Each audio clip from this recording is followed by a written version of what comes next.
नाजरीन, मुराद गैरीपागलो जो उर्तुगरल ड्रामे में सादुद्दीन कोपेक के नाम से मशहूर हैं, 2 अक्टूबर 1969 को अंकारा में पैदा हुए। मुराद ने अपने करियर का आगाज 1993 में Ankara university faculty of language and history geography department of theatre से ग्रेजुएशन के बाद आगाज किया। नाजरीन, ड्रामा रिच कुजीन में काम करके मुराद ने 2013 में most successful comedy musical actor award हासिल किया। उर्तुगरल ड्रामे में उर्तुगरल के सबसे बड़े और रियासत को सबसे ज्यादा नुकसान पहुँचाने वाले गद्दार का किरदार अदा किया और पूरी दुनिया में लोगों ने इनके किरदार को सराहा।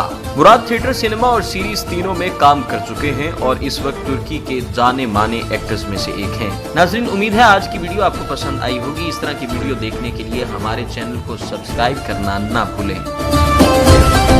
अगर आपने अभी तक हमारा चैनल सब्सक्राइब नहीं किया तो अभी सब्सक्राइब करें और बेल आइकॉन को क्लिक करके हमारी लेटेस्ट वीडियोस के बारे में अपडेट जानें।